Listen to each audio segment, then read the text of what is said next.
A bright, elegant living room, sunlight glinting off marble floors, but the air is thick with cruelty. In the center of the room, a little girl kneels on the floor, tears streaming down her face as she scrubs the tiles with trembling hands. Beside her, a furious stepmother shouts, her voice sharp as broken glass. Then, a sudden growl. A German shepherd steps forward, standing between the woman and the crying child, his body tense, his eyes burning with defiance. At the doorway, a police officer freezes, horror and disbelief etched across his face. What he's about to uncover will change everything he thought he knew about love, loyalty, and justice. Where are you watching from, dear friend? Drop your city or country in the comments. I'd love to know. Don't forget to subscribe for more powerful stories that touch the heart and restore faith and kindness. And wherever you are today, may you be safe, may you be loved, and may your day be full of light. The wind carried the scent of pine and melting snow through the streets of Maple Ridge, a quiet mountain town tucked against the foothills of Northern California. Spring came late here. Even in April, thin frost clung to the railings, and the lake still wore a shell of ice that cracked under morning light. On this particular Sunday, the small church on Aspen Lane glowed with amber windows, its bells ringing against the silver sky. Inside, the pews were filled with faces warmed by candles and whispers. People had come to witness something rare. Officer Ethan Cole was remarrying. Ethan stood near the altar, his navy dress uniform neatly pressed, his badge glinting faintly under the light. He was 37, tall, broad-shouldered, with a square jaw softened by years of quiet grief. His eyes, once bright, now carried the muted color of rain clouds, eyes of a man who had seen too much loss and had learned to hide it behind a gentle composure. 3 years ago, his wife Grace, a local nurse, had died in a roadside accident while returning from an overnight shift. The memory of that night had carved stillness into Ethan. Every word he spoke seemed measured, as if afraid that sound itself might break something fragile. Yet today, for the first time in years, he smiled. Standing opposite him was Vanessa Hale, the woman who had somehow stepped into the silence of his life and filled it with music. Or so everyone believed. Vanessa was 30, strikingly beautiful in a way that drew attention even when she tried to appear modest. She had a tall, slender figure that moved with deliberate grace, her auburn hair falling in waves down her back, catching every bit of light. Her eyes, green and watchful, always seemed to notice too much. She had been a financial consultant from Sacramento, before moving to Maple Ridge the previous autumn. To the townsfolk, she was charming, refined, polite, but those who met her gaze for too long often felt an inexplicable chill, as though beneath her poised exterior, something darker and calculating stirred. As the ceremony began, the church filled with soft organ notes. 6-year-old Lila, Ethan's daughter, sat in the front row, wearing a pale blue dress and clutching a small bouquet of daisies. She was a delicate child with honey-brown curls and solemn gray eyes. Grace's eyes? Lila didn't fully understand what marriage meant, only that her father seemed happy, and she wanted to be happy for him too. But she kept glancing toward the back of the church, where Ranger, their German shepherd, sat quietly near the entrance. Ranger was 7 years old, large and strong, his sable-colored coat still glossy, despite a few scars from his years working with Ethan on the K-9 unit. Loyal to the core, he was known in Maple Ridge as the silent partner of the police force. But today, he wasn't calm. His ears were perked, muscles tense, eyes fixed on Vanessa with a low growl rumbling from his chest. Ethan turned, once frowning gently. "Easy, boy," he whispered, gesturing for Ranger to settle. The dog obeyed, but his gaze never left the woman in white. After the vows, when applause filled the chapel, Ethan lifted Lila into his arms, her tiny shoes swinging as she laughed. Vanessa leaned in, brushing a kiss across the girl's hair. "We're a family now," she said softly, though her tone carried an odd firmness, like a declaration of ownership rather than affection. Outside, the snow began to fall again, light flakes swirling against the sun. Guests lingered on the church steps, offering congratulations. Among them was Walter Jennings, the retired Army veteran who lived next door to Ethan. Walter was in his early 60s, barrel-chested but stooped, with a weathered face lined like a map of old regrets. His left leg had been injured during service, leaving him with a slow limp and a mild tremor in his hands. Yet his voice retained a calm authority that comforted those around him. He approached Ethan, handing him a small wooden box tied with twine. "A little something for Lila," he said. Inside was a silver pendant engraved with the words, "To stay brave is to stay free." Lila's eyes lit up. "It's beautiful, Mr. Walter." Walter smiled, his gray eyes softening. "It belonged to my daughter. She used to be about your age. Keep it close, all right?" His words hung in the air, tender but haunted. Ethan placed a hand on the man's shoulder, grateful but curious. He knew Walter rarely spoke of his daughter. By afternoon, the reception had shifted to the backyard of the Cole house, a cedar cabin nestled by a stream. Strings of warm lights hung from the trees, and laughter mingled with the smell of roasted meat and pine smoke. Vanessa moved among the guests with effortless charm, her laughter light but her eyes always scanning. When she found Ethan beside the grill, she placed a hand on his arm. "We'll make this place ours," she murmured. "It needs new life." Ethan chuckled. "You mean new curtains and a different color of walls?" Her lips curved faintly. "Something like that. And maybe fewer ghosts." He didn't notice the way her gaze lingered on the upstairs window, the one belonging to Grace's old reading room. Meanwhile, Lila sat near the porch with Ranger, feeding him bits of cake. "Do you like her?" she asked, her small hand resting on the dog's fur.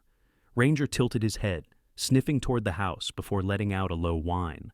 Lila giggled softly. "Daddy says she'll be my new mom."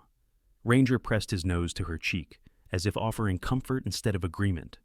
As twilight descended, the crowd thinned. Only Walter remained to help gather plates and fold chairs. Ethan stood by the porch rail, looking out at the frozen stream glinting under the moon. "Feels strange," he admitted quietly. "Like starting a new chapter in someone else's book." Walter leaned his cane against the railing. "Starting over's never easy, but if you've still got a reason to smile, that's worth more than half the world's money." Ethan nodded, smiling faintly. "You ever regret not moving away from Maple Ridge?" Walter chuckled. "Son, this town's like snow. It never really leaves you. You just learn to live under it." His gaze turned toward the window again, where Vanessa's silhouette moved behind the curtain. Something in his expression darkened briefly, but he said nothing more. Later that night, when the guests were gone and the fire had dwindled, Ethan carried a sleepy Lila upstairs. Vanessa followed behind, her perfume faint but sharp, like lilac over smoke. "Good night, sweetheart," she whispered, tucking the blanket around the girl. Her fingers brushed the silver pendant Walter had given. "Pretty little trinket," she said absently, her tone unreadable. Lila nodded, eyes half closed. "Mr. Walter said it helps me be brave." Vanessa smiled, though the smile didn't reach her eyes. "Bravery is overrated, darling. Better to be quiet and clever." She switched off the light and closed the door. Downstairs, Ranger lay beside the hearth, ears twitching. Vanessa walked past him toward the hallway, heels clicking softly. The dog's eyes followed her every step. When she disappeared into the study, Ranger rose, pacing toward the staircase, nose lifted to the air. Something about her scent, sweet yet metallic, made him uneasy. He let out a short bark. Ethan, half dozing on the couch, stirred. "Hey, what is it, boy?" Ranger froze at the foot of the stairs, gaze fixed upward. For a moment, Ethan thought he saw movement near the closed door of Grace's room, a shadow crossing the thin line of light beneath it. But when he blinked, it was gone. He stood, rubbing his neck. "Come on, let's get some sleep." The dog didn't move until Ethan's voice softened. "It's okay, Ranger. New house rules, right?" Finally, Ranger obeyed, circling twice before lying down again. Ethan turned off the lamp, unaware that Vanessa had been standing at the window upstairs, watching him through the thin veil of curtains. Her reflection in the glass looked almost serene, except for the faint curl of her lips, the kind of smile that hinted at ownership rather than love. Outside, the snow began again, covering the path with quiet whiteness.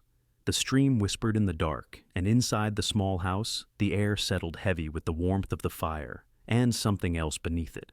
Something still, waiting. Ranger's tail twitched as he drifted into uneasy sleep. Lila stirred in her bed, murmuring her mother's name. And upstairs, behind the half-closed door of Grace's old room, Vanessa stood before the mirror, her wedding ring catching the light as she whispered to her reflection, "Everything begins now." Morning light came late to Maple Ridge, creeping over the ridge like a hesitant visitor.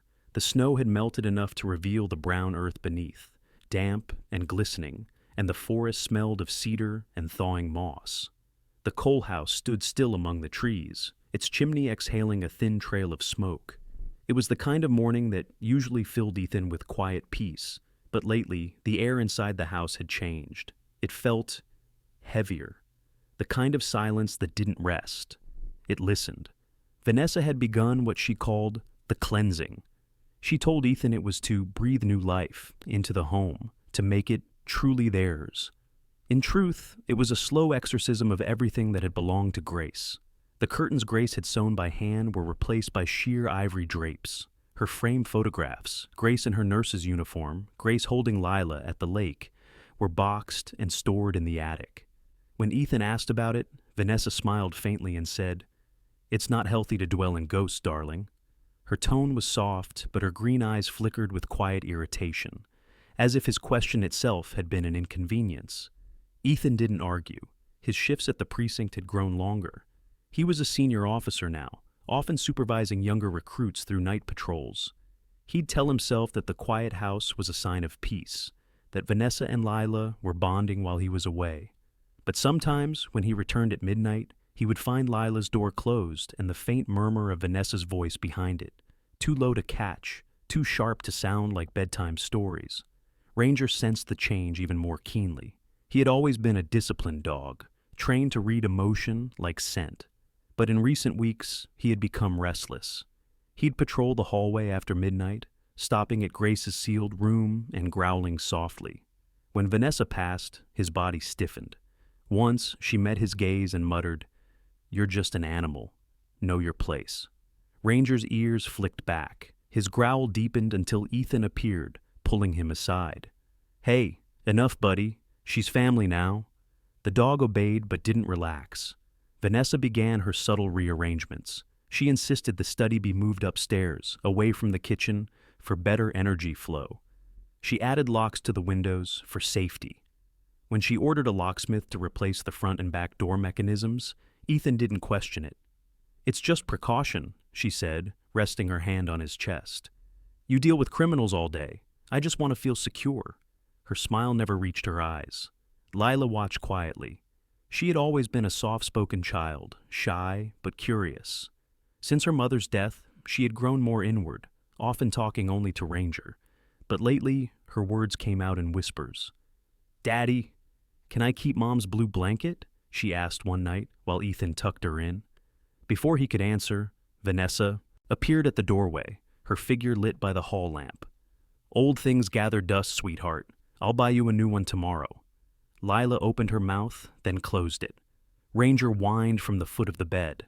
Vanessa's gaze lingered on him, the faintest edge of contempt curling her lips. Outside, the nights were colder. The trees shivered in the wind. Walter Jennings, the old neighbor, often looked across the fence and saw less movement at the coal house. He still tended to his lavender garden every morning, wearing his old flannel coat and wool cap, even in frost. Sometimes Ranger barked from the porch, and Walter would wave. "Morning, soldier," he'd say to the dog, remembering the German shepherds he had served alongside decades ago. But he rarely saw Lila anymore. "Busy with schoolwork," Ethan had said once, though his eyes had drifted away when he spoke. Inside, Vanessa's transformation continued. She painted the dining room pale beige, replaced the oak table with a glass one, and hung a new chandelier that flickered with a sterile white light. The warm colors Grace once loved vanished, replaced by minimalism and chill. One Sunday, while Ethan was on duty, Vanessa called in a cleaning service. The two women who arrived, Marisol, a small Mexican woman with a kind face, and her teenage daughter Sophia, were told to clean thoroughly, but avoid the sealed room upstairs. Marisol, curious but professional, nodded. As they worked, she noticed Lila watching from the stairs. The little girl's hair had grown longer, tangled slightly, her face pale. Marisol smiled. Hola, mi amor. Pretty doll you have there. Lila held her porcelain doll close. It was my mom's. Marisol's expression softened. Then it's special. Don't ever lose it. Vanessa's voice cut in sharply from behind. Lila, what did I say about wandering around? Back to your room. Her tone, syrupy on the surface, carried steel underneath. Marisol exchanged a quick look with Sophia, who mouthed a silent, wow. By evening, Vanessa dismissed the cleaners early, complaining about their noise. After they left, she lit a scented candle and walked through the house as if inspecting it for disorder. Her steps were slow, deliberate. When she reached the study, she opened Ethan's drawer and flipped through his papers, police reports, old photos, and one folded note written in a child's hand. For Daddy. When you feel sad, look at the stars. Mom said they were her lights. Vanessa's mouth twitched, almost a smile, almost a sneer. She placed it back precisely, then locked the drawer. That night, when Ethan came home, the house smelled faintly of bleach. You clean? He asked lightly. Just making things fresh, Vanessa said, sliding her arms around his waist. I want our life to shine, not collect dust. He kissed her forehead, weary but trusting. From the hallway, Ranger stood half in, shadow, watching them. His ears flicked at the sound of wind scraping against the glass. He didn't move until Vanessa met his gaze. For a heartbeat, the air between them was taut. Then she smiled thinly and whispered, Good night, officer. The dog's tail didn't move. In the following weeks, the change in Lila became noticeable even to Ethan. She spoke less, smiled rarely, and preferred to sit by the window, tracing shapes in the condensation. She's adjusting, Vanessa explained when he mentioned it. Children are like mirrors. They need time to reflect what's new. Still, there were moments that unsettled him. One afternoon, he came home early and found Ranger pacing in front of the sealed door to Grace's old room, barking once every few seconds. What's wrong, boy? Ethan asked. Vanessa emerged from the hallway, holding a folded blanket. He's restless. I told you we should move him outside more. Ethan frowned. He's not restless. He's guarding. Vanessa's smile didn't falter. From what? Memories? She handed him the blanket. Smells like mothballs. Burn it, maybe? That night, Ethan couldn't sleep. The sound of the wind rattling the eaves mixed with faint creaks in the hallway. He thought he heard Ranger growl again, followed by soft footsteps above, too light for his own, too rhythmic for coincidence. When he rose to check, the noise had stopped. Only the scent of lilac lingered in the air, cold and sweet. Meanwhile, Walter began noticing lights flickering at odd hours. Once, he caught sight of Vanessa standing by the upstairs window, unmoving, staring out into the snowy darkness as though watching someone, or waiting. He mentioned it casually to Ethan the next day while shoveling snow. You folks keeping late hours now? He asked. Ethan shrugged. Vanessa's not used to quiet nights, that's all. Walter nodded, but said nothing more. Still, when he turned to leave, he murmured under his breath, That woman's too calm for a house that's losing its warmth. By the end of the month, Vanessa had declared one last rule. The upstairs rooms are off limits for Lila, she told Ethan. She needs boundaries, structure. Ethan hesitated but agreed. It sounded reasonable, and he was too tired to argue. Lila obeyed, though her small shoulders tensed every time she looked at the stairs. At night, she whispered to Ranger through the crack under her door. Do you still smell Mom? The dog pressed his nose to the wood and whined softly. Outside, the town of Maple Ridge slept under falling snow. Inside the coal house, light glowed through the curtains but brought no warmth. Somewhere deep within its walls, silence had taken root. Not peaceful silence, but the kind that grows like frost over a beating heart. And upstairs, behind the sealed door, something shifted ever so slightly. The faint creak of hinges, the slow sigh of air, escaping through a vent, as if the house itself had begun to breathe again, but not in any way that was alive. The wind had turned sharp again in Maple Ridge, scraping against the windows like a reminder that winter was not yet finished. Days passed slower now. The sun rose pale, barely brushing warmth over the hills, and each morning the coal house seemed quieter than the last. What once was laughter and footsteps had become the steady rhythm of keys, locks, and Vanessa's heels clicking through the halls. Vanessa had developed a new habit, carrying a small brass key ring everywhere. She said it made her feel secure. The keys hung from her belt like a badge of command, clinking softly whenever she moved. Ethan didn't think much of it. Officers carried keys too, after all. But for Lila, the sound was enough to make her flinch. She had learned silently that each turn of metal meant another place she couldn't go. That week, Vanessa convinced Ethan to let her improve the home's safety. A man arrived one afternoon with a toolbox and a crooked grin. He introduced himself as Darren Holt, a local locksmith in his mid-40s with thinning blonde hair and the kind of eyes that avoided eye contact. He worked quickly, humming tunelessly as he replaced locks on every door, front, back, even the pantry. Vanessa watched closely, giving curt instructions while Darren avoided her gaze. When Ethan returned from work and saw the new deadbolts, he frowned. "Vanessa, this seems a bit much, doesn't it?" She turned, smiling faintly. "Ethan, you of all people should know security saves lives. You work in law enforcement. I'm just trying to protect what's ours." Her voice carried that mix of reason and softness he'd learned not to challenge. He sighed, kissed her forehead, and dropped the subject. Ranger, however, barked at Darren the entire time, hackles raised. When the locksmith packed up, he muttered to Ethan on the porch, "Your dog's got instincts, officer. Good one." Then, lowering his voice, "Wouldn't keep her near sharp things if you catch my drift." Ethan stared, confused, but before he could ask, Darren tipped his cap and left. Inside, Vanessa was wiping the counters with slow, methodical strokes. "What was that about?" Ethan asked. "Men like that always talk too much," she replied. "You should keep better company." That night, while Ethan reviewed case reports in the study, he heard Vanessa humming upstairs, a soft, looping tune that echoed faintly through the vents. Ranger lifted his head, ears twitching. Lila was supposed to be asleep, but when Ethan went to check, he found her sitting by the window, her doll in her lap, her eyes tracing the moon's reflection on the snow. "Hey, sweetheart," he said softly. "You should be in bed." "I can't sleep," she murmured. "The house makes noises." Ethan smiled tiredly. "Old houses do that." She turned to him then, her voice small. "Why does Mommy's room make the most noise?" He hesitated. "That room's just settling." "Like people do when they're sad?" she asked. The question hit him harder than he expected. He tucked her in, kissed her forehead, and turned off the light. But as he stepped out, he noticed Ranger lying in front of her door again, eyes open, body tense. Downstairs, Vanessa sat in the dim light of the living room, a glass of wine in hand. "You should train him better," she said when Ethan joined her. "He follows Lila like a shadow."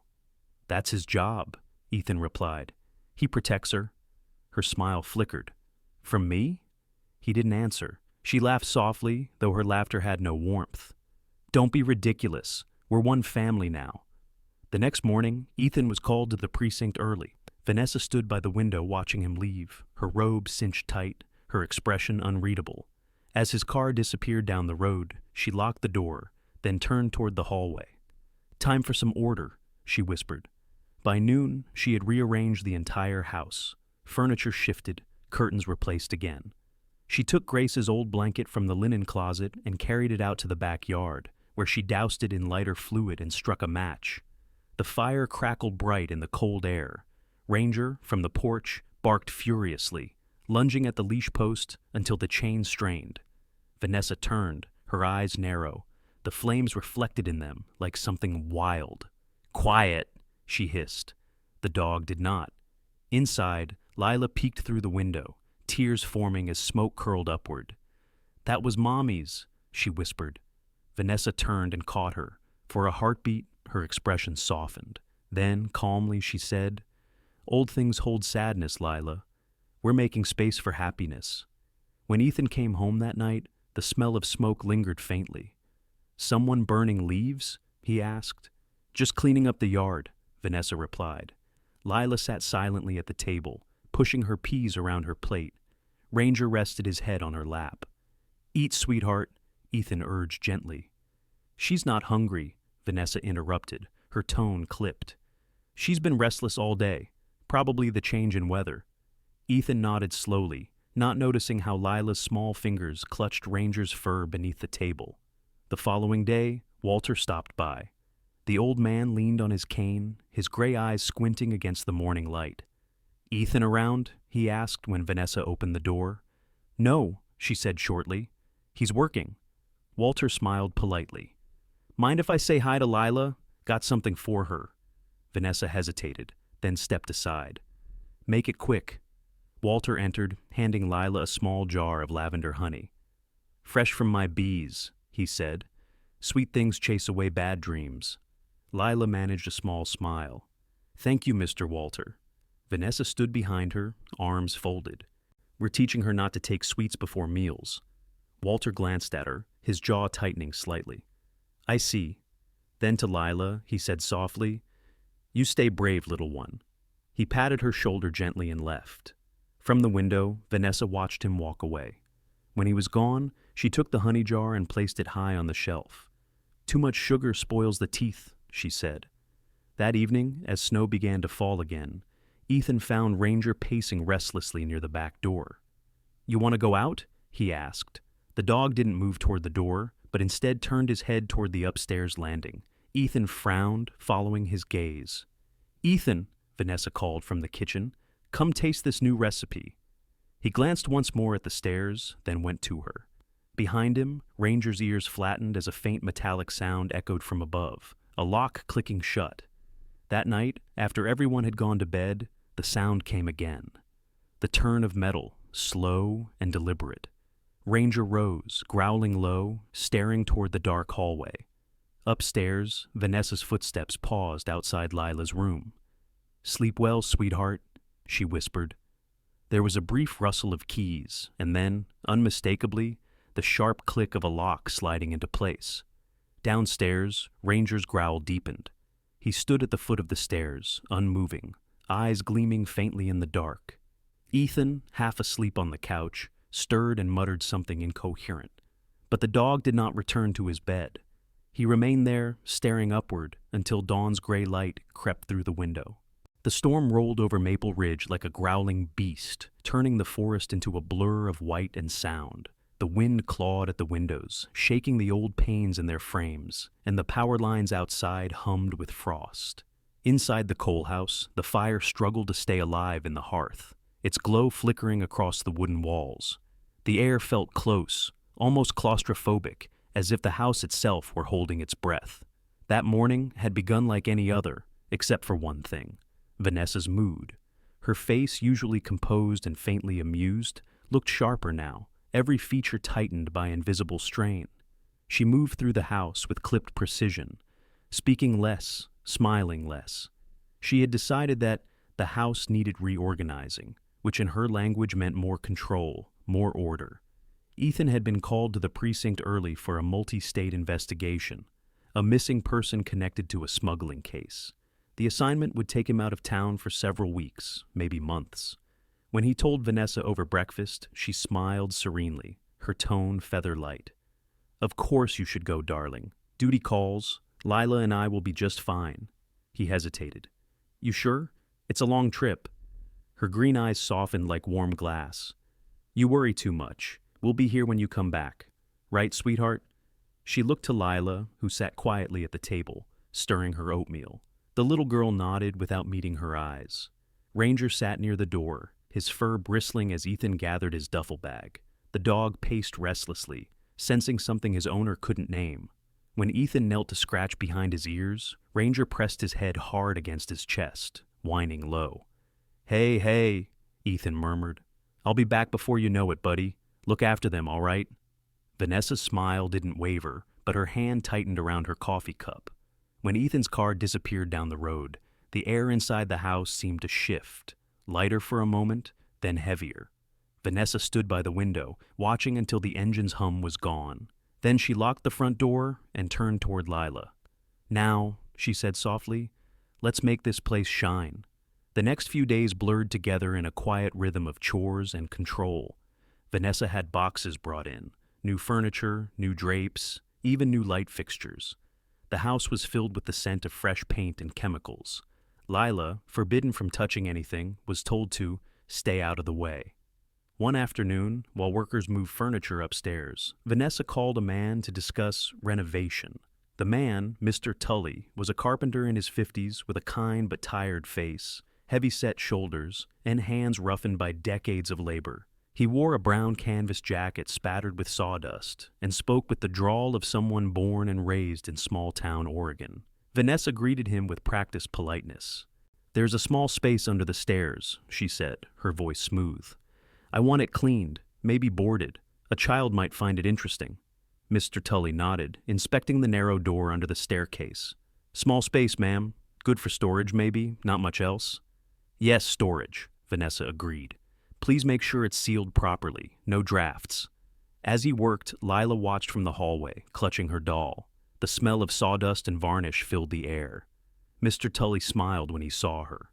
"Hello there, little miss. You like helping your mom with house stuff?"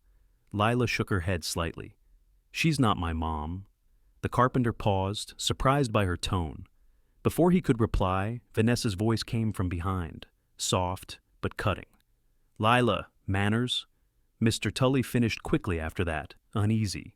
When he left, Vanessa pressed an envelope of cash into his hand. "You've done fine work," she said. "No need for receipts." That evening, the storm worsened. Thunder grumbled in the distance. Vanessa told Lila that her room would be repainted and she'd need to sleep somewhere temporary. The girl hesitated. "Where?" Vanessa's smile was thin. "Under the stairs for now, darling. It'll be like camping." The small room was barely big enough for a mattress and a blanket. A single bulb hung from the ceiling, casting a dull yellow light. Vanessa placed a small tray of food near the door. "You'll be safe here. Don't come out until I say so. There are paint fumes upstairs. It's dangerous." Lila nodded silently, clutching her porcelain doll. When the door closed, the click of the lock echoed louder than thunder. Outside, Ranger began barking furiously, pawing at the door. Vanessa stepped into the hallway, eyes flashing. "Quiet!" she hissed, but the dog didn't stop. His barking grew sharper, desperate. Finally, she stormed toward him, grabbing his collar. "You will learn your place." That night, the power flickered. Lila sat awake in the dim room beneath the stairs, the sound of rain hammering the roof above. She pressed her ear to the wall, listening to Ranger's muffled barks from the porch. Her stomach growled, but she didn't touch the food. It smelled of bleach. She hugged her doll instead, whispering, "Daddy will come home soon." Days blurred into a pattern. Vanessa opened the door, only to slide in, food and water, saying little. Sometimes she stood silently for minutes, watching Lila through the crack before locking it again. The girl no longer knew if it was morning or night. One day, the faint sound of footsteps outside caught her attention. Not Vanessa's sharp click, but heavier, slower. Then a knock on the front door. A voice called, "Mrs. Cole? It's Mr. Tully, just checking in. That door downstairs, seems I forgot to reinforce one of the hinges." Vanessa opened the door only a sliver. "Everything's fine," she said coolly. He frowned. "I can take a quick look. Won't take 5 minutes." "Unnecessary. We're repainting soon anyway." Her tone left no room for argument. Mr. Tully hesitated, then nodded reluctantly. As he turned to leave, Ranger barked again from inside, claws scraping against the floor. "Good dog," he said with a faint smile, not realizing the animal wasn't greeting him. It was warning him. That evening, Vanessa made a call. Her voice was low, businesslike. "Yes, it's done. He's gone for 3 months at least. No one suspects anything. The funds can start transferring next week." On the other end of the line, a man's voice answered, calm but authoritative. Victor Lane, her associate, though few would have guessed it. Victor was a former financial broker turned con man in his 40s, with sleek black hair and a deliberate, honeyed way of speaking. "Careful, Vanessa," he said. "Too much noise draws attention." "I know what I'm doing," she replied sharply. In the room beneath the stairs, Lila sat huddled in the dark, hearing only muffled voices through the floorboards. She didn't understand the words, but caught the tone, cold, final. When the footsteps faded, she crawled closer to the door and whispered, "Ranger?" The dog answered with a soft whimper from outside. The next morning, snow blanketed the yard. Vanessa brewed coffee in silence, humming the same tune Ethan had once found soothing. but there was something hollow in it now, something mechanical. Later, she walked to the stair door, set down a plate, and said, "Eat, Lila. You need to stay strong for your father." When she turned the key and walked away, the small bulb inside flickered, casting the faintest shadow of the girl against the wall. Thin, small, waiting. Ranger lay by the stairs again, nose pressed to the crack at the base of the door. He didn't move for hours. Upstairs, Vanessa stood before the mirror, running her fingers over the wedding ring on her hand. "Everything is mine now," she whispered. Outside, the snow kept falling, covering every trace of the past beneath a white silence. Morning in Maple Ridge came with a cold sun and the smell of snowmelt. The forest shimmered under a thin crust of ice, and the wind carried the scent of wet pine through the narrow streets. But the coal house, sitting at the edge of town, did not seem to breathe with the world outside. Its curtains remained drawn, its lights burning faintly even during the day. And behind those walls, the air hung still with something unspoken. For Lila, days had begun to lose meaning. The small bulb in her hiding space beneath the stairs flickered constantly, casting uneven light on the wooden floor. She could trace every knot in the wood, every scratch, and she'd begun carving small lines with a dull pin she had found near her tray. One mark for each day she thought had passed. There were already too many to count. Her porcelain doll sat beside her, its cracked cheek reflecting dim light. Sometimes, when the silence became unbearable, Lila whispered to it as if it could answer. Outside the stair door, Ranger lay curled up on the floorboards. The dog had grown thinner, his sable coat dusty and matted, but his eyes, dark, steady, intelligent, never strayed far from that single spot.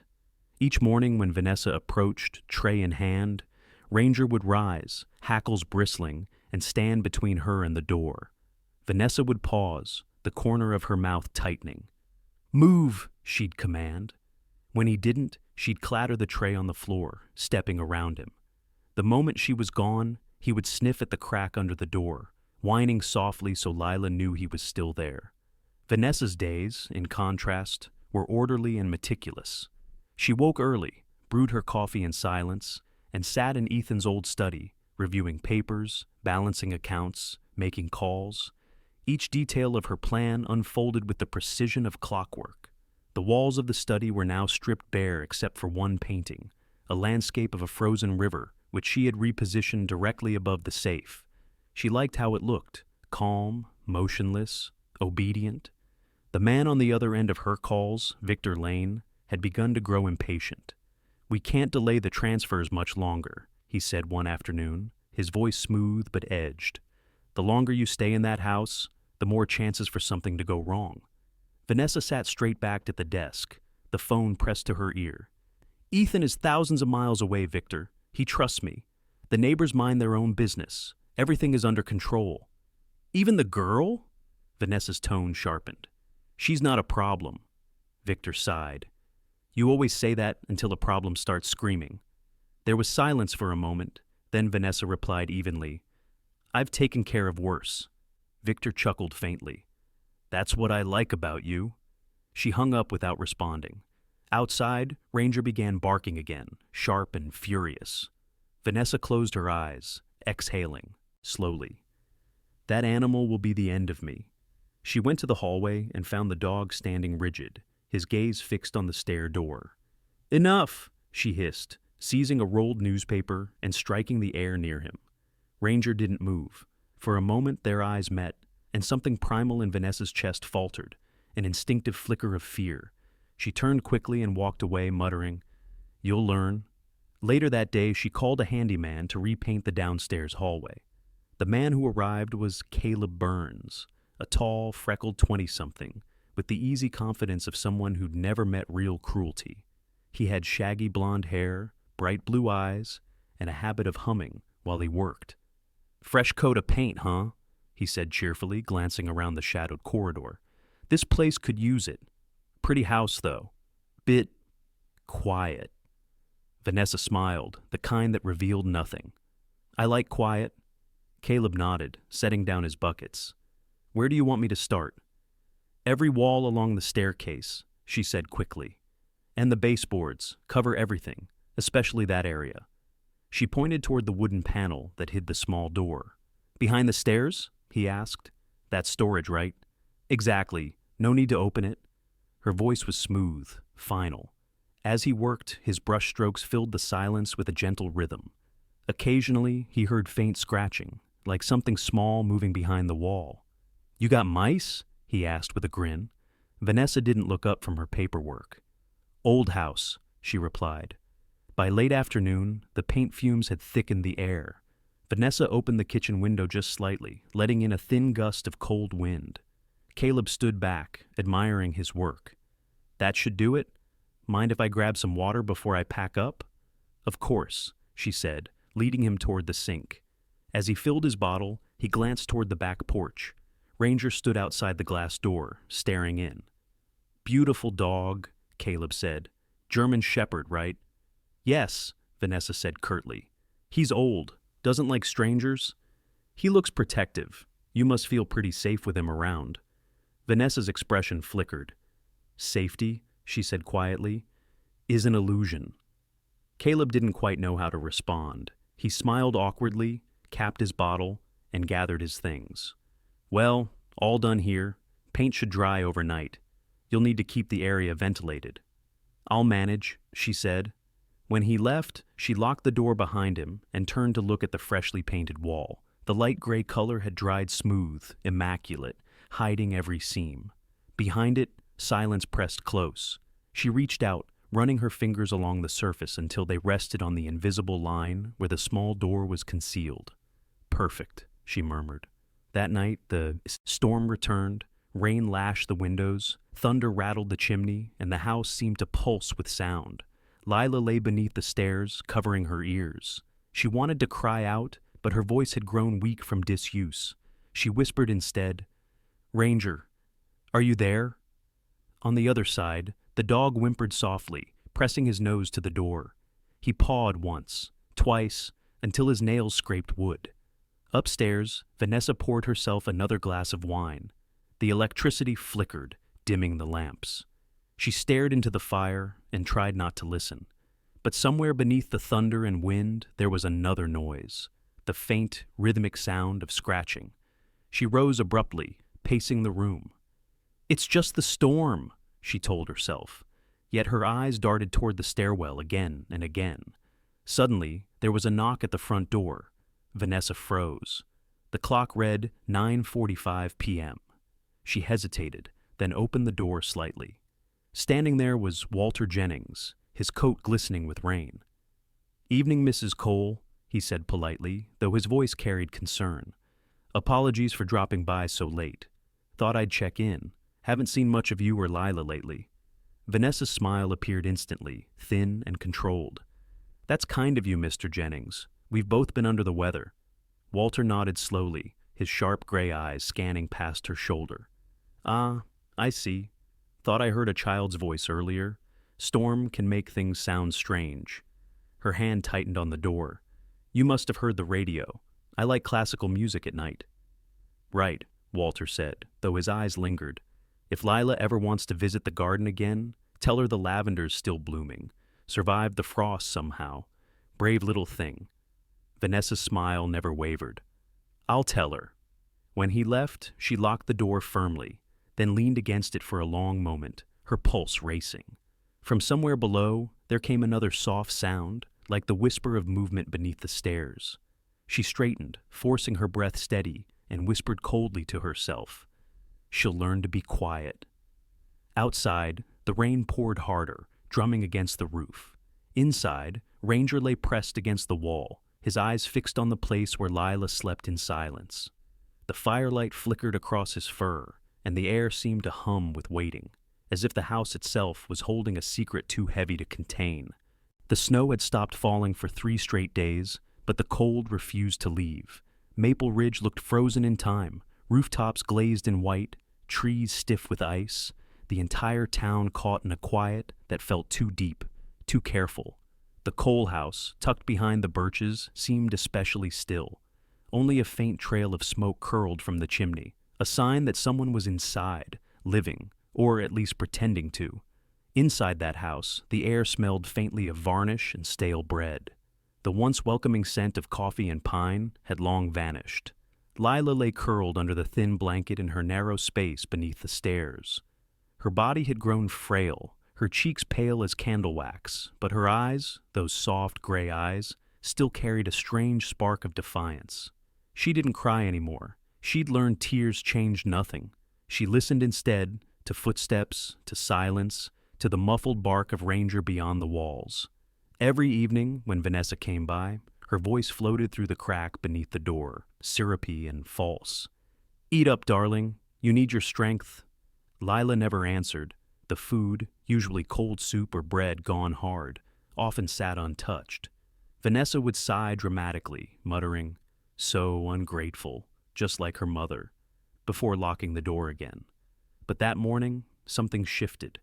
A thin beam of sunlight pierced through a crack near the stair riser, landing directly on Lila's porcelain doll. The doll had been her most precious thing, the last gift from her real mother. One of its glass blue eyes was chipped, but when the light hit it, it gleamed like a tiny star. Lila sat up slowly, tracing her fingers over the smooth porcelain cheek. That was when the idea came, quiet, desperate, and brave. She would send a message. It took her hours to find something to write with. She remembered that sometimes Vanessa dropped small scraps of paper through the door, old mail or torn envelopes to keep her busy. Among them, Lila found the corner of an unpaid bill and a stub of pencil no longer than her thumb. Her hands trembled as she wrote, the letters uneven but clear. "Daddy, I'm under the stairs. Please come home." She folded the note carefully, slid it into the back of the doll's dress, and then pressed the doll close to her chest. "You'll find him," she whispered. "You'll find Daddy." That night, as Vanessa sat reading by the fire, Ranger began to scratch at the door again. His growls grew sharper, frantic. She stood abruptly. "Enough!" she shouted, seizing a half-empty glass and hurling it toward him. It shattered near his paws, but he didn't move. He kept staring, past her, toward the staircase. Something inside Vanessa trembled then, a flicker of unease she couldn't explain. She muttered to herself, "I should have sent that mutt to the shelter." But she didn't. She couldn't. The dog was the only thing keeping her from feeling completely alone. Next morning, Vanessa decided to take a walk into town. She put on her long beige coat, tied a silk scarf around her neck, and glanced once toward the staircase before leaving. "Be good, darling," she called softly to the locked door beneath it.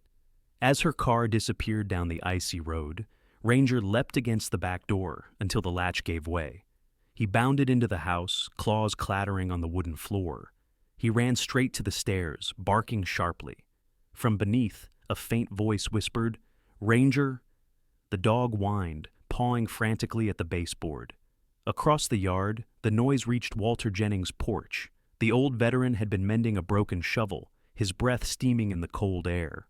When he heard Ranger's bark, a sharp, urgent rhythm unlike his usual call, he frowned. What in God's name? He grabbed his coat and cane and started across the snow. When he reached the porch, the front door stood ajar. "Mrs. Cole?" he called out, stepping inside.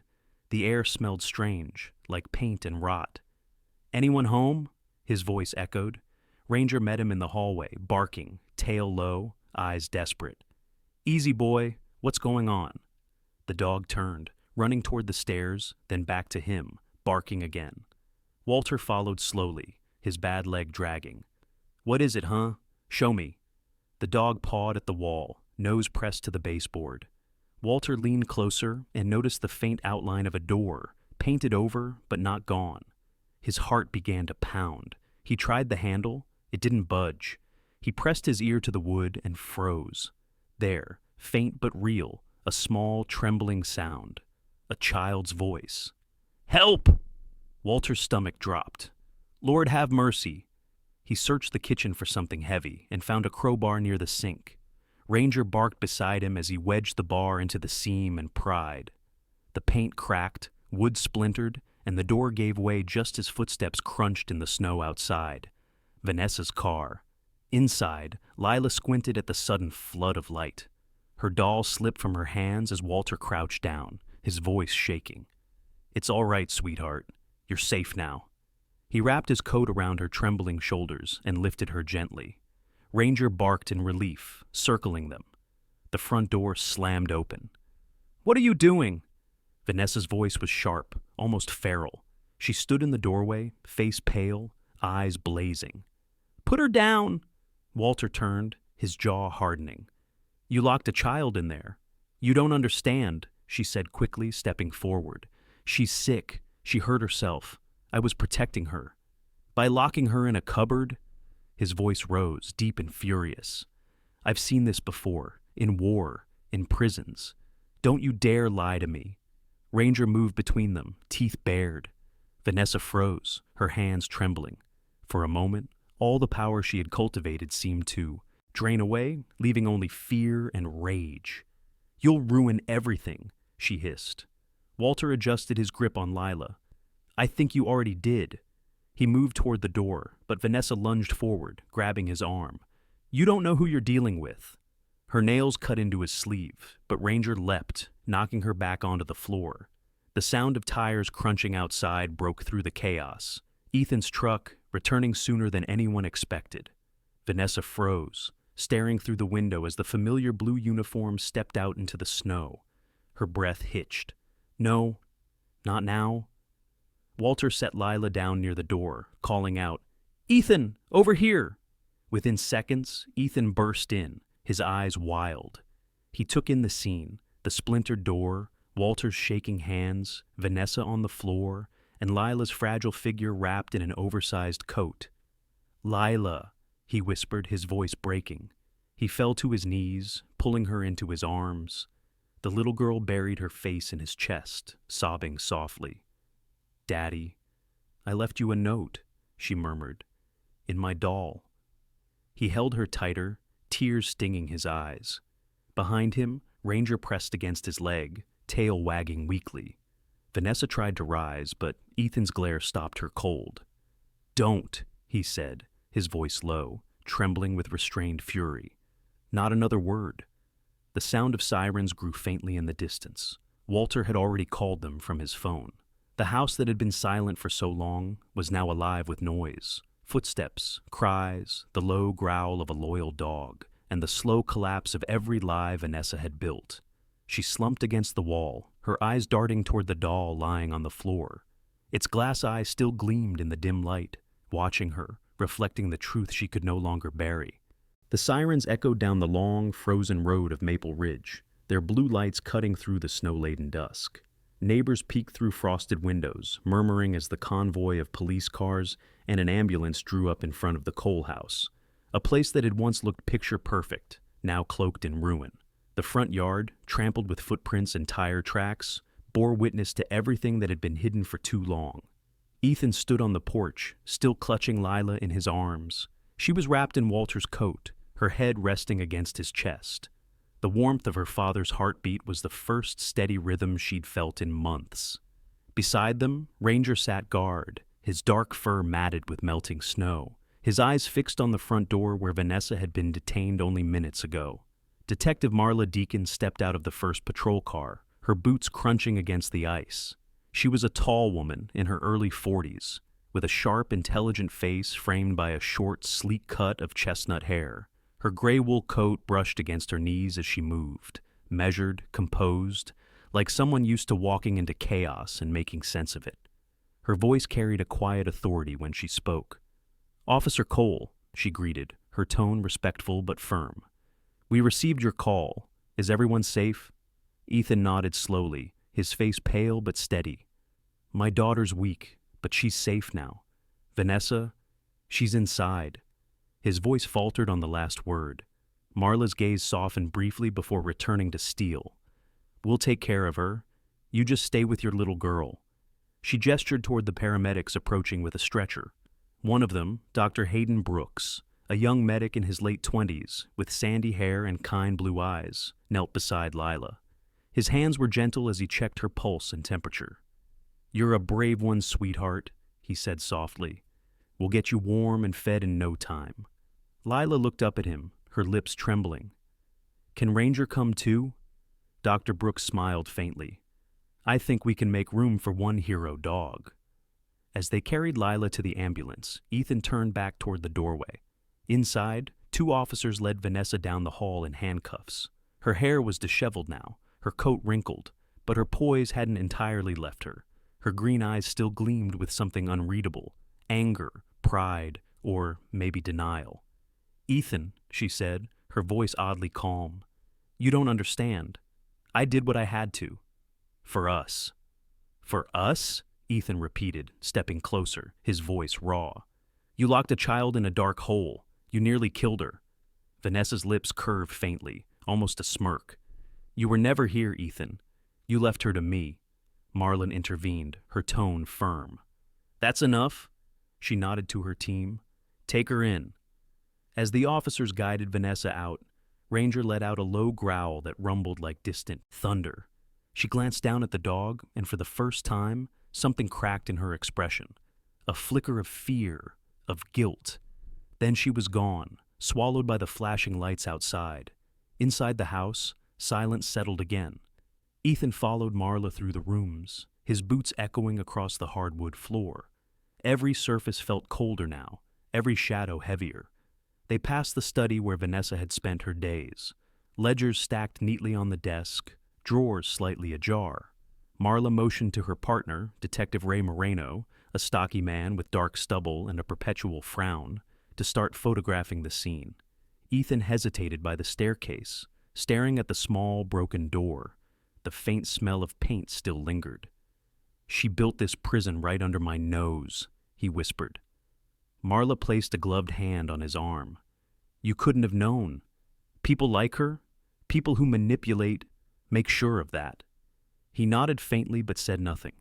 His gaze wandered to the floor where Lila's doll still lay, half buried in a patch of dust. He picked it up carefully, brushing the porcelain clean. Inside its tiny dress was the folded note, the same one that had led him back to his daughter. He handed it silently to Marla. She unfolded it, her brow furrowing as she read the childish handwriting. "Daddy, I'm under the stairs. Please come home." Her eyes met his. This note saved her life. Ethan's throat tightened. "No," he said softly, glancing toward the doorway. "She did." His gaze fell on Ranger, who stood there, ears alert, tail still, but eyes full of understanding. "And him."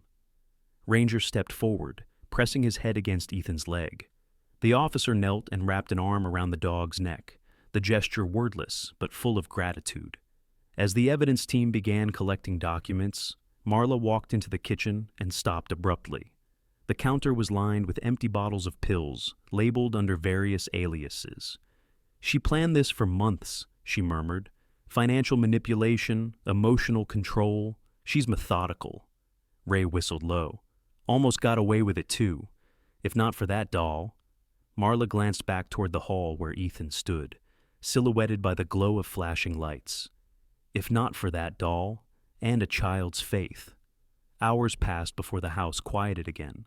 By then, Vanessa had been driven away, and the last officer had left to file reports. Ethan lingered alone in the living room, staring at the fire that had burned down to embers. The clock on the mantel ticked softly. He could still hear Lila's faint voice from earlier. "Daddy, I left you a note." Walter entered quietly, leaning on his cane. "The ambulance just left for St. John's," he said. "They said she's stable. She'll be fine." Ethan exhaled shakily. "I owe you my life, Walter." The older man shook his head. "No, you owe it to that dog. He never gave up." He reached down to pat Ranger's head. "Good boy." The 2 men stood in silence for a moment, the weight of everything pressing around them. Finally, Walter added, "You should get some rest. Tomorrow will be a long day." Ethan nodded, but his eyes lingered on the staircase, the place where the darkness had lived, where his daughter had waited. "Tomorrow," he said quietly, "I'll burn this house down." Walter studied him for a moment, then simply nodded. "Sometimes you have to destroy what's rotten to start over." Later that night, Ethan walked through each room one last time. He paused in Lila's old bedroom, where dust still clung to the corners, then in the kitchen, where her drawings had once hung on the fridge. Finally, he returned to the base of the stairs. Ranger followed, lying down beside him as Ethan sat against the wall. The air was cold, but for the first time, it didn't suffocate. He looked at the doll resting in his palm, its cracked glass eye catching the faint firelight. "We're going to start over, Lila," he whispered, though she was miles away. "No more shadows, no more fear." Ranger let out a low sigh and rested his head on Ethan's knee. The clock struck midnight. Outside, the snow began to fall again, soft, quiet, pure. It covered the roof, the steps, the yard, and even the broken door beneath the stairs, burying the last trace of the past under a new layer of white. And for the first time, the Cole house felt empty, but not haunted. Spring came late to Maple Ridge that year, as if winter had refused to let go of its grip on the earth. But when it finally broke, the transformation was gentle and astonishing, the snow melting into streams that glittered through the forest, the birch trees budding with shy green leaves. For Ethan and Lila, spring meant something more profound. It meant life returning after darkness, hope rising quietly like sunlight through frost. The Cole house no longer existed. A month after the investigation concluded, Ethan kept his word. He sold the property, donated the proceeds to a children's protection charity, and used the rest to start anew in a small lakeside town 2 hours away. The new house was modest, a white cottage with a wraparound porch, a brick chimney, and a field of dandelions behind it. For the first time in a long while, every room smelled of warmth, pine wood, sunlight, and cinnamon. On the porch that morning, Lila sat cross-legged with a sketchbook open on her lap. She was thinner than most children her age, but her cheeks had regained color, and her eyes sparkled again like pale glass marbles. Her hair, now cut to shoulder length, was brushed neatly, tied with a blue ribbon Ethan had found in her old box of belongings. Ranger lay beside her, his sable and ash coat glinting in the morning light. He was no longer restless. His eyes watched the girl calmly, his tail thumping occasionally when she laughed. "Daddy," she called, waving her drawing. "Look, I drew the house, and you, and Ranger." Ethan stepped out, still in his navy flannel shirt, his hair a little unkempt, but his expression peaceful. "Let me see," he said, kneeling beside her. The drawing showed the white cottage under a big yellow sun. In front of it, a tall man held a leash attached to a smiling German shepherd, while a little girl stood with outstretched arms. Above them, written in uneven letters, were the words, "Our safe place." "It's beautiful," he said softly. Lila smiled. "Can I hang it in my room?" "You can hang it anywhere you want," Ethan replied. He paused, looking at her small hands, the way she held her pencil firmly, confidently. "You're getting better at drawing." She shrugged modestly. "I think the sunlight helps. It makes everything easier to see." Later that morning, a visitor came by, a woman named Clara Hensley, a social worker from the county child welfare department. Clara was in her mid-30s, with gentle features and warm hazel eyes that never seemed to miss a detail. Her auburn hair was tied back loosely, and she carried a leather notebook wherever she went. Her voice, when she spoke, was steady but full of empathy. "Officer Cole," she greeted when Ethan opened the door. "I just came to check on Lila's adjustment, as we discussed. May I come in?" Ethan nodded. "Of course. We were just finishing breakfast." As Clara stepped inside, Ranger sniffed her, cautiously before retreating to his corner by the fireplace. She smiled at him. "Beautiful dog. He's protective, isn't he?"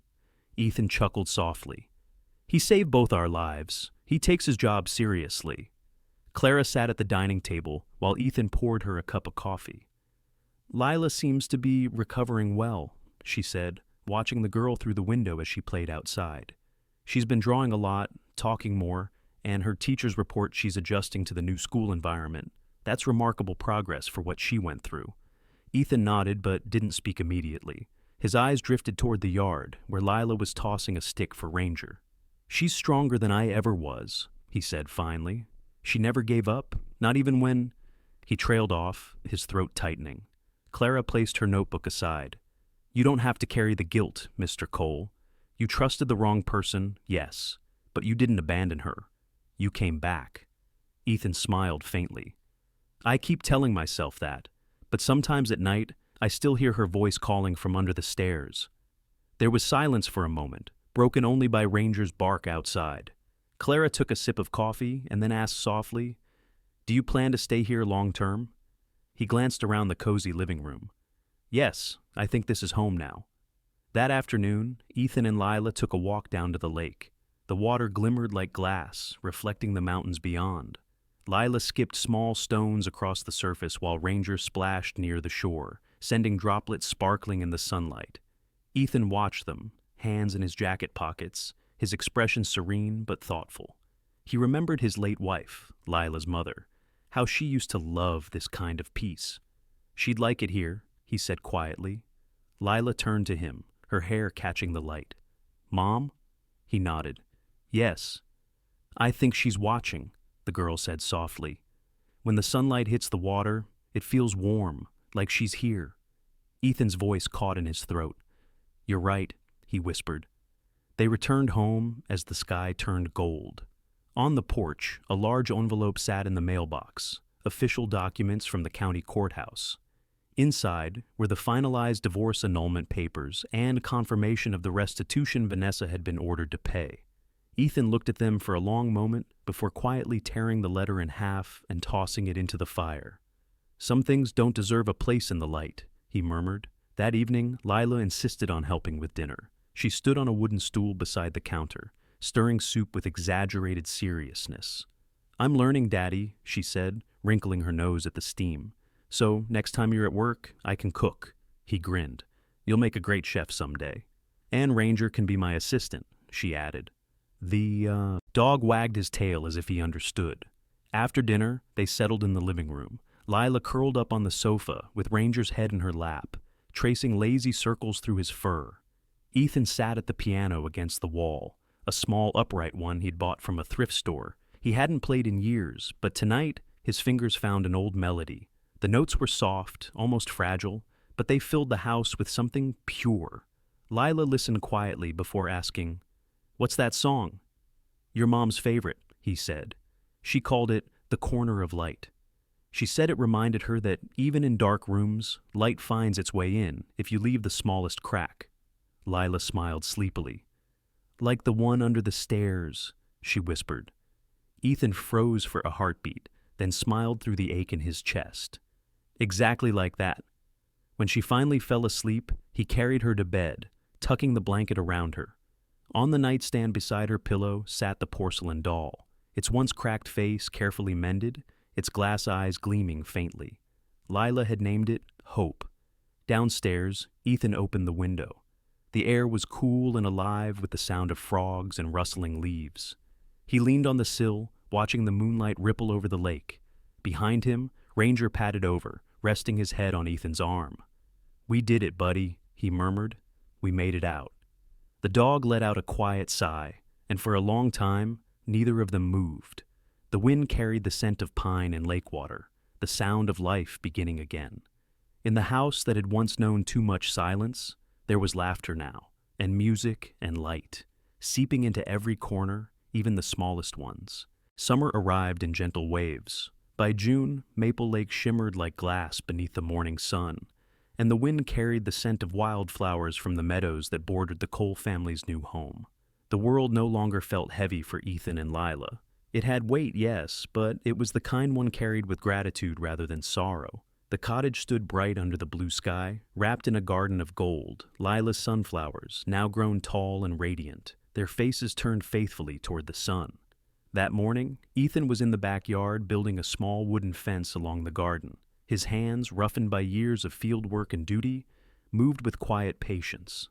The rhythmic sound of the hammer mixed with the laughter coming from the porch, where Lila sat at a little easel, painting. Her cheeks glowed with life now, her hair longer, tied in 2 braids that brushed her shoulders. Ranger lay sprawled near her feet, his tongue lolling lazily as the heat of the day deepened. Daddy, she called, holding up the painting. What do you think? He wiped his forehead and smiled. Looks perfect. It's not done yet, she said seriously. I still have to add you and Ranger, he grinned. Well, don't make me taller than him this time, she giggled, dipping her brush again. I can't promise that. From down the dirt road came the sound of a vehicle approaching. A white van with the emblem of the Light Foundation rolled to a stop outside their gate. Ethan set his tools aside and waved as 2 volunteers stepped out. One of them, Naomi Reed, was a young woman in her late 20s with short curly hair and warm brown eyes. She had joined the foundation just months ago, drawn by its mission to help children who had survived neglect and abuse. She was energetic, compassionate, and often smiled even when she was tired. "Morning, Officer Cole," she said cheerfully. "Ready for the event?" "Almost," Ethan replied, shaking her hand. "You've got the supplies?" Naomi nodded, glancing toward the porch. "And that must be the artist herself." Lila beamed, hopping off her chair. "Hi, are we planting more flowers today?" Naomi knelt to meet her at eye level. "That's right. Today's the first sunlight day for the foundation. We'll plant sunflowers all around the lake for children who need hope, just like you started here." Lila's smile widened, proud and shy all at once. "Then, we better make sure they face the right way. They always follow the light, you know." "Wise words," Naomi said softly. As the volunteers unloaded boxes of seeds and banners, the yard filled with gentle commotion. Ranger trotted among them, tail wagging, occasionally stealing attention from the workers who couldn't resist petting him. One volunteer, Tom Alvarez, a quiet man in his 50s with kind eyes and a limp from an old accident, looked down at the dog and said, "You've got a loyal one here." Ethan smiled faintly. "He saved more than my life. He saved what was left of my soul." By midday, families began to arrive, locals, neighbors, and children under the foundation's care. Tables were set up with paints and pots, and laughter carried over the gentle hum of cicadas. Clara Hensley, the social worker who had helped them months before, arrived as well, her auburn hair pinned up and a notebook tucked under her arm. When she saw Lila, her face lit up. "My goodness, you've grown!" Lila ran to her, hugging her waist. "We're planting sunflowers for everyone." Clara knelt, her eyes misting. "You certainly are." She looked at Ethan. "This is something special, what you've built here." Ethan shook his head. "What she built." As the afternoon unfolded, a small stage was set near the edge of the lake. Ethan stepped up to the microphone, clearing his throat as the chatter quieted. "When I started the Light Foundation, I thought it would just be a way to give back, to make sense of what we went through. But the truth is, this was never about me. It's about the children who survive darkness, who still find a reason to hope, and the people, like all of you, who choose to be the light that guides them out." He looked toward Lila, sitting in the front row, Ranger at her feet, and smiled. "My daughter taught me that light doesn't have to come from the sun. Sometimes it comes from courage, from forgiveness, from a heart that refuses to stop shining." The crowd broke into gentle applause.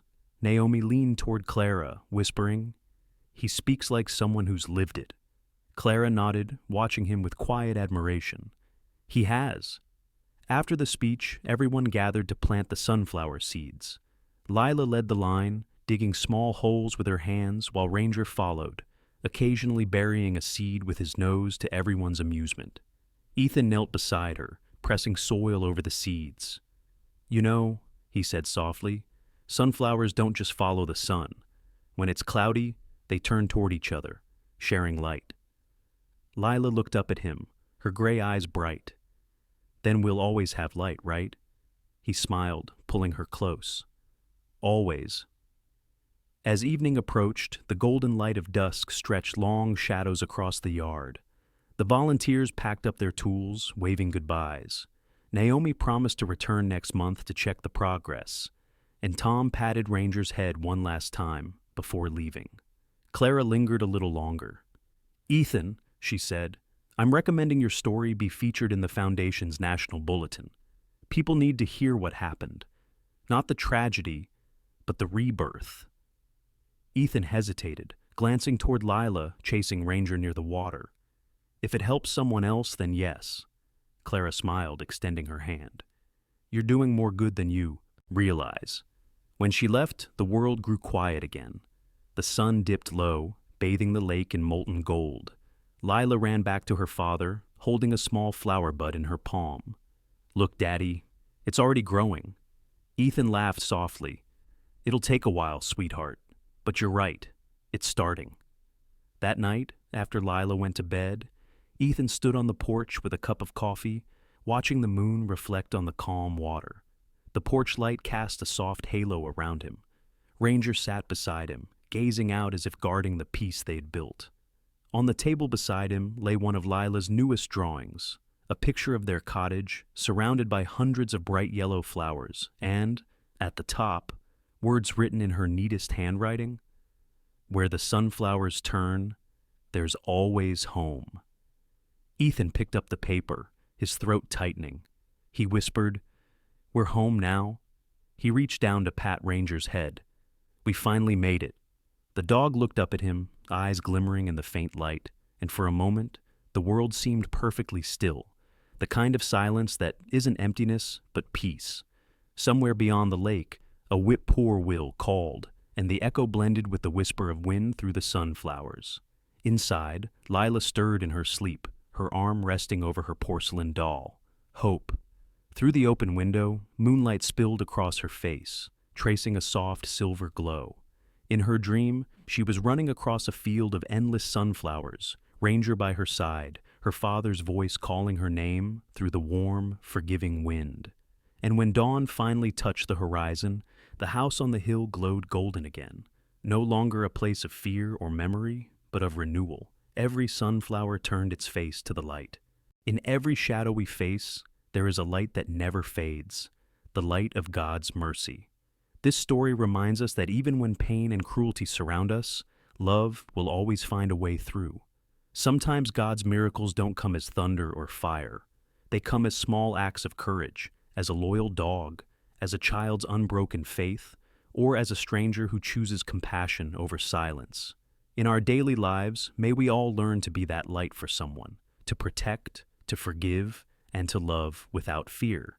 If this story touched your heart, please share it so others can feel its warmth too. Subscribe to our channel for more stories of hope and faith. May God bless you and your family with peace, kindness, and strength. And if you believe in His miracles, type Amen in the comments to let your faith shine today.